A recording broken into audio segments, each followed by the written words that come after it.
илҳомҷон ҷӯраев иштирокчии барқароркунии сохти конститутсионӣ ки бо амри тақдир аз як пой маҳрум шудааст мегӯяд лозим шавад омода аст бо як пой низ ватанро муҳофизат мекунад.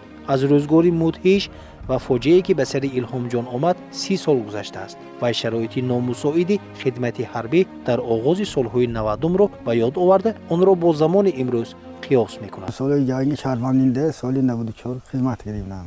خواجه شرایطان سالی وای بود و نیز جدو نقش شدگی جناب اولی من هم شرایط مهیا کرده موندیم خودی خورا کشو و هوش همش نقش شدگی و چهارا من خدمت کنن نگریزن این قرضی فرزندی هر یک انسانی توجیکستانی وای عزیزمون به گفتی وای که کمیسیار نشم من بوک خدمت اوزی جیزن نمیرم من جای نقص خدمت من شناسی مول پیدا میکنید یا جای های نقص پیدا میکنید من اتم جور همریم سو بچه همه بیام خدمت و کوشیده خدمت کردیم مرز بومی وطنی خودم مایه نگاه میداریم از دشمنای نو خلاف. соли 1994 вазъият ба ҳама маълум, ҷанги шаҳрвандӣ ба авҷи худ расида буд. ана дар ҳамин рӯзҳо илҳомҷони 19 сола ба хидмати ҳарбӣ рафт. хидматро дар қисми ҳарбии 3502 қӯшунҳои дохилаи вазорати корҳои дохилӣ ки дар ноҳияи варзоб воқеъ аст адо менамуд. дар якчанд амалиёти бартарафкунии гурӯҳҳои силоҳбадаст ширкат карда шуҷоат ва далерӣ нишон дод ва бо рутбаи ҳарбӣ қадр гардид.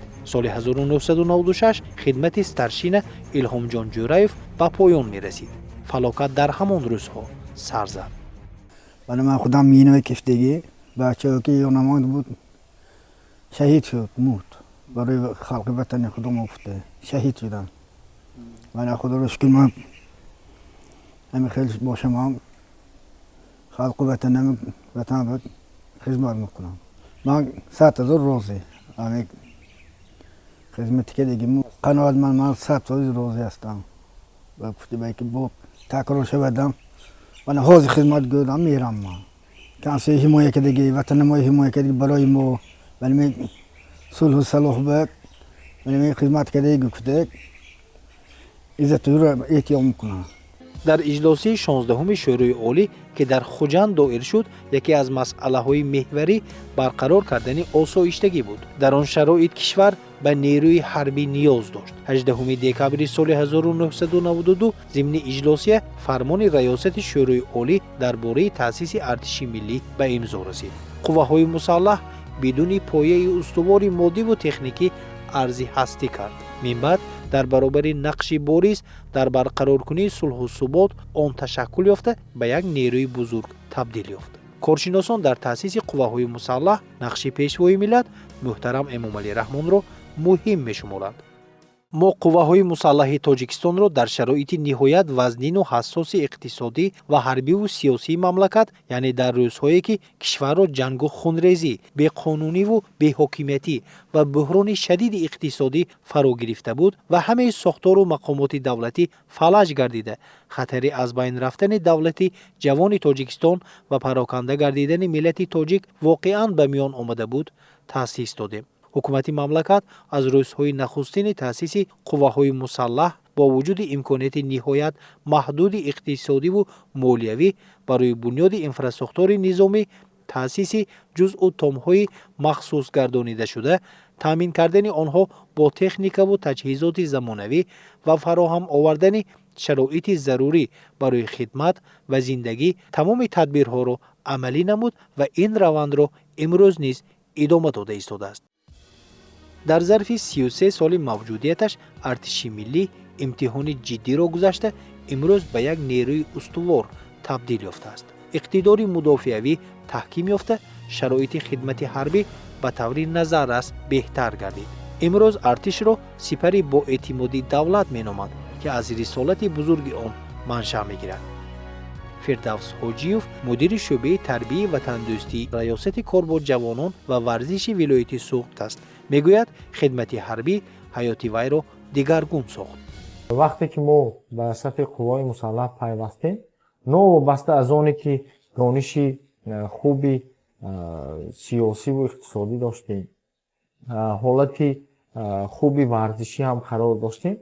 با یک دیگرگونی حیاتی، با یک ترتیب و نظامی که در قوای مسلح بود ما روبرو شدیم.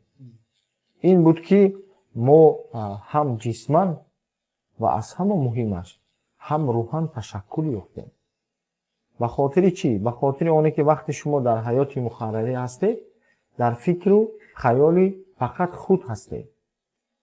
در صف قوای مسلح شما وظیفه دارید که هم از پای خود باشید و هم همیاراقی که در پهلوی شما است. یعنی متحدی و سرجمعی رو قوای مسلح امروز تقاضا میکنه.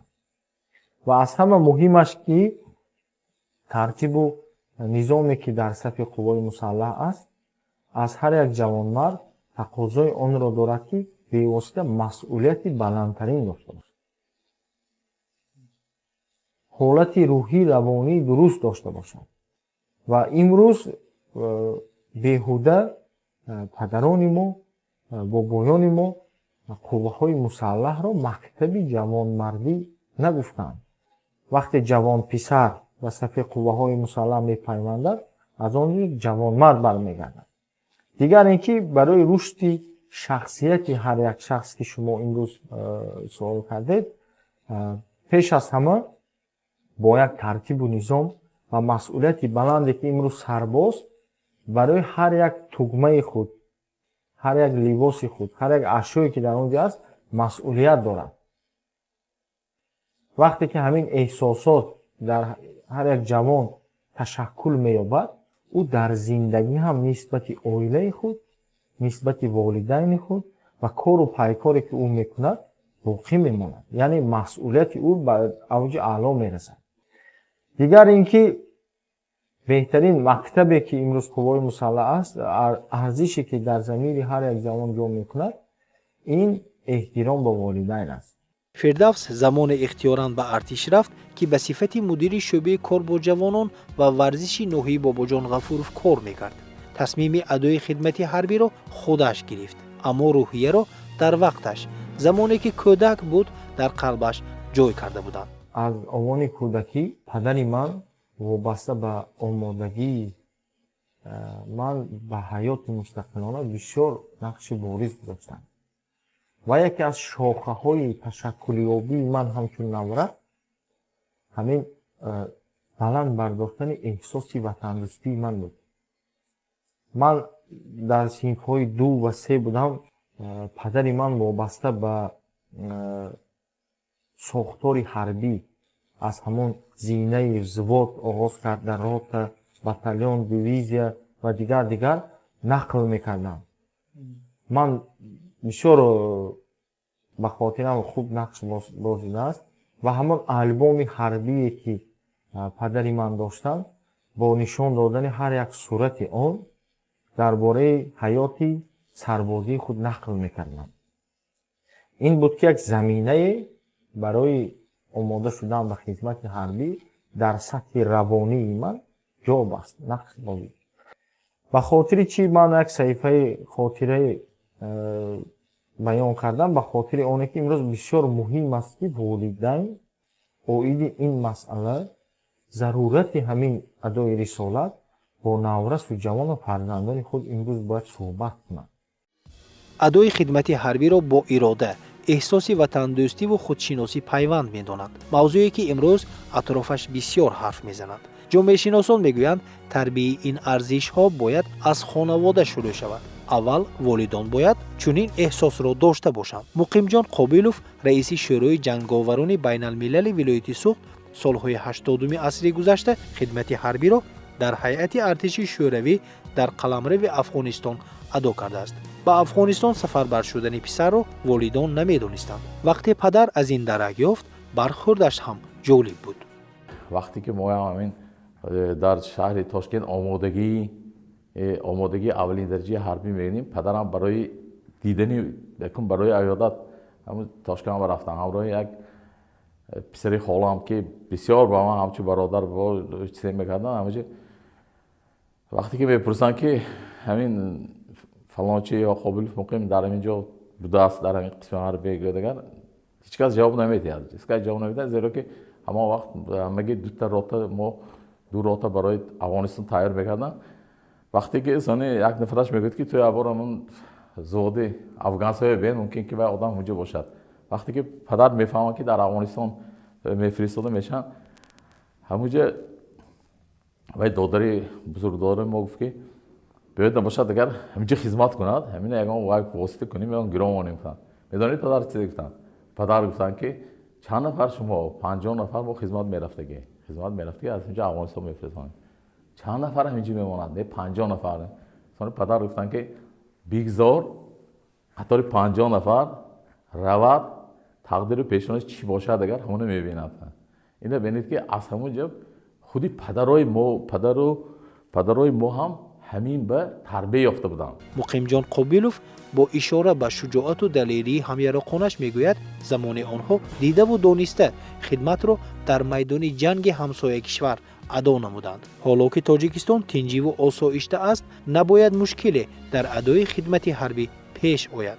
давламо тинҷу ором, мо бояд ба ватан содиқона хизмат кунем ва ин асос падару модарои ҳамин ҷавоно бояд кишаванд ки ой бачаҳо гӯянд ки фарзандои азиз, имрӯз ту хизмат накунӣ, ки хизмат мекунад.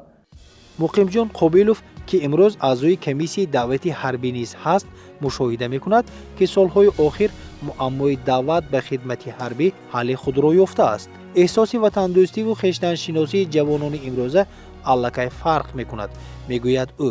ин андешаро Фирдавс Ҳоҷиев низ тақвият мебахшад ва дар баробари ин илова мекунад ки миёни баъзе қишри ҷомеа андешаҳои шахшшуда дар бораи хидмат ҳанӯз ҷой дорад ва сабабашро низ зикр мекунад. ба ҳамаи мо маълум аст ки солҳои аввали ба даст овардани истиқлолияти давлатӣ бениҳоят солҳои душвор буд дар саҳифаҳои таърихи тоҷик. ва ба хотири чӣ ман инро гуфта истодам ки падару модарони ҷавонони синни давлатӣ айнан дар ҳамун солҳо ҷавоне буданд ки ба даъвати ҳарбӣ ё даъват шуданд ё дар ҳамун солҳо ҷавон буданд. яъне рӯзҳои вазнини қадамҳои нахустини артиши миллӣ ки бениҳоят рӯзҳои вазнин буд диданд ва хоҳед нахоҳед ҳамон нақш дар хотираи онҳо бастааст. ва ҳамон падару модаре ки рӯзҳои вазнини қувваҳои мусаллаҳро диданд дар солҳои 90 имрӯз волидайни ҷавононе ҳастанд ки имрӯз ба синни даъвати ҳарбӣ имрӯз расидаанд. яъне хоҳед нахоҳед ҳамон нақши онҳое ки дар сину соли ҷавонии онҳо бастааст як хотираи то андозаи нек нест ва онҳо фикр мекунанд ки то ҳол ҳамон рӯзҳои душворе ки сари ҳар як сарбозу афсари қувваҳои мусаллаҳ солҳои 90 буд ҳоло ҳам ҳаст. ба гуфтаи масъулин имрӯз дар роҳи тарбияи ҳарбӣ ватандӯстии наврасону ҷавонон иқдомҳои зиёд рӯи кор меоянд. баргузории мусобиқаҳо, озмуну чорабиниҳои маърифативу варзишӣ як бахши муҳими фаъолияти раёсату шӯъбаҳои корбоҷавононро дар бар мегирад. гуселӣ бо тантанаи наваскарон ба сафи қувваҳои мусаллаҳ солҳои охир ба анъана ворид шудааст. ҳамчунин ба ин монанд чорабиниҳои пешвози сарбозон низ барпо мешавад. ташкили дидорбинии волидайну сарбозон, рӯзҳои дарҳои кушод дар қисмҳои низомӣ барои навҷавонон ва ғайра аз номгӯии тадбирҳо ба ҳисоб меравад.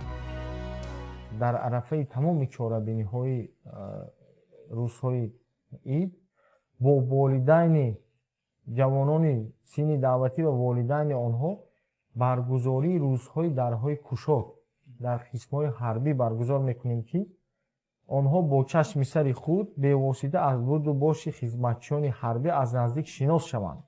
мо ин корро ҳам бо волидайни нафарони синни даъватӣ ва ҳам волидайне ки имрӯз фарзандони онҳо дар қисмҳои ҳарбӣ ҷузъу томҳои қувваҳои мусаллаҳ хизмат мекунанд дидорбинӣ баргузор карда истодем ки онҳо бевосита бо чашми сар худашон дида истоданд. бисёр равобити зич бо васоити ахбори омма ва бисёр як кори муназзаму мураттаб дар шабакаҳои иҷтимоӣ карда истодем ки аз ҳаёт буду боши хизматчиёни ҳарбӣ тариқи васоити ахбори умма ва шабакаҳои иҷтимоӣ инъикос карда истодаем, то ки тамошобинон ва истифодабарандагони шабакаҳои иҷтимоӣ аз ҳаёти ҳамарӯзаи сарбоза аз наздик шинос шаванд. гусели бо тантанаи хизматчии ҳарбӣ зиёда аз 10 сол аст ки бо як шукӯҳу шаҳомат бо иштироки бевоситаи раиси вилояти Суд баргузор мегардад. ин як тарафи масъала аст, яъне бо иштироки зиёда аз 10,000 нафар сокинони касбу кори гуногун мо ҳамасола ҳазорҳо нафар ҷавононро бо тантана гусел мекунем. ин як тарафи масъала. ва таи сеюмин сол аст ки мо на танҳо гусели онҳоро, қабули онҳоро низ бо тантана имрӯз баргузор карда истодаем. Бар замми ин барои баланд бардоштани имиҷ ва нуфузи хизматчии ҳарбӣ аз ҷониби ҳукумати кишварам бисёр аз имтиёзҳо пешбинӣ шудааст. ҳисси миллӣ, эҳсоси ватандӯстӣ ва нангу номус аз мафҳумҳое мебошанд, ки бо хидмати ҳарбӣ ҳамвора садо медиҳанд. яъне дарки моҳияти хидмат аз ин арзишҳо вобаста аст. дар баробари рӯҳан тарбия намудани ҷавонон, онҳоро ҷисман низ ба хидмат бояд омода кард, илова мекунанд коршиносон. онҳо ҷонок намудани дарси омодагии ҳарбӣ дар мактабҳои миёнаро зарур мешуморанд. ин дарсҳо ҳам рӯҳан ва ҳам ҷисман ҷавононро ба хидмат омода менамоянд. агар давраи мактабхонаи худам ба ёд орам, агар новбаста аз он ки дарси омодагии дифоъ буд ё дарси дигар фанҳо буд, тамоми омӯзгорони мактаб пеш аз оғози дарсашон ё дар дарсҳои тарбӣ бисёртар вобаста ба тарбияи ҳамин ватанпарастӣ ва ватанпарастии ҳарбӣ ҷавонон сухан мегуфтанд. ба мо аз ҳамин аз корнамоиҳои иштирокчиҳои ҷангии бузурги ватанӣ як намунаҳо меоварданд ки мана ин фалон нафар барои ватан хизмат кардагӣ мана имрӯз қаҳрамон аст ё вай аст. дар мактабҳо яроқҳои аслиҳои намудҳои бисёре буд ки таълими ба мо ҷавонҳо ҳамона меомӯхтанд. вақте ки ҷавон писар дар дасташ агар автомата мегирад, як эҳсоси мардонагӣ ба вай пайдо мешавад. имрӯз артиши миллӣ ба як нерӯи тавоно ва пуриқтидор табдил ёфта, қодир аст амнияту осоиштагии диёрро шарафмандона ҳифз намояд. дар сафи қувваҳои мусаллаҳи кишвар ҳазорҳо нафар родмардон софдилона хидмат ва марзу буми ватанро ҳимоя мекунанд. дар баробари беҳбуд бахшидани шароити хидмат, мустаҳкам намудани пояҳои моддиву техникӣ ва интизоми ҳарбӣ низ эътибори хоса зоҳир мешавад. ман ба далериву шуҷоат, ҳисси баланди миллӣ ва эҳсоси гарми ватандӯстиву ватанпарастии афсарону сарбозони бо нангу номуси ватан бовар дорам ва бо онҳо ифтихор мекунам. бо эътимоди комил иброз медорам, ки афсарону сарбозони шуҷои қувваҳои мусаллаҳ ба савганди ҳарбии хеш минбаъд низ содиқ мемонанд. рисолати фарзандии худро дар назди ватан, миллат ва давлати соҳиб истиқлоли Тоҷикистон ҷавонмардона иҷро мекунанд ва ҳифзи истиқлолу озодии сарзамини аҷдодӣ, амният ва суботу оромии ҷомеаро бо ҳушёриву зиракӣ ва дар сатҳи баланди касбӣ таъмин мекунанд.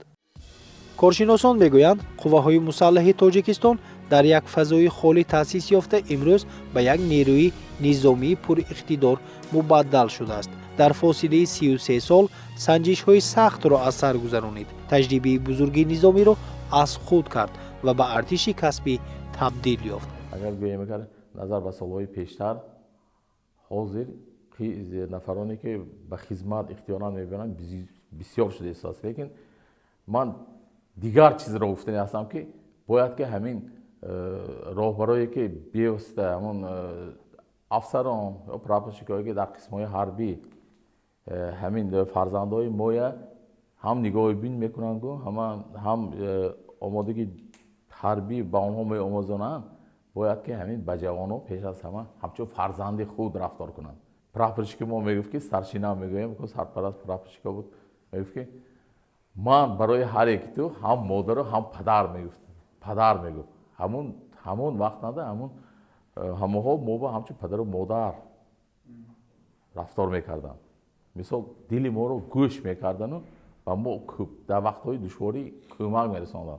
همین بسیار می‌خواستم که امروز دستور قوه مسلح نیست، همین افسران و پراپورچیک‌ها و استارشناهایی که هستند، همین به فرزندایی که امروز به خدمت می‌روند همچون پدر و مادر رفتار کنند و بسیارتر به آنها اهمیت دهند.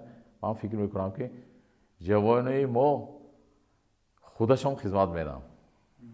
баланд бардоштани имиҷи нафари хизматкарда ин масъала ҳам метавонад солҳои минбаъда ҳамин мушкилиро аз байн барад. яъне нафаре ки хизмати ҳарбиро адо кардааст бояд дар ҷомеа мавқеъу нуфузи ӯ баландтар аз нафаре ки хизматро накардааст. бояд мо ҳамин чизро таъмин созем, зеро ӯ як талаботи муҳимтарини конститутсиониро адо кардан, яъне як рисолати бузурги ҷавонмардиро пушти сар кардан. ва имрӯз мо ба ифтихор иброз медорем ки шумораи ҷавононе ки бо амри дилу виҷдон имрӯз мехоҳанд ба сафи қувваҳои мусаллаҳ пайванданд ба маротиб беҳтар нисбати солҳои пеш. ва як фоизи муайяне ки имрӯз бархе аз ҷавонон саркашӣ карда шуданд, ман фикр мекунам марҳила ба марҳила дар солҳои наздиктарин аз байн хоҳад рафт. аслан таҷрибаи лашкардории тоҷикон таърихи тӯлонӣ дорад. аз азал дар низоми давлатдории миллии тоҷикон низоми ҳарбӣ мавқеи бузург дошт. дар ин хусус асарҳои зиёде аз бузургони адабиёт ба мо мерос омадааст ки корнамоиву шуҷоати бемисли сарбозон ва низоми лашкардории давлатдории миллии тоҷиконро ситоиш карданд. аз гӯштосбнома, шоҳнома, қобуснома ва ғайра пиромони нақшу мақоми ҳарбиён огаҳ шудан мумкин аст. дар меҳвари оини лашкардорӣ садоқату ватандӯстӣ қарор мегирифт ва ин арзишҳоро дар ҳама давру замон миллати тоҷик хос ва риоя кардааст.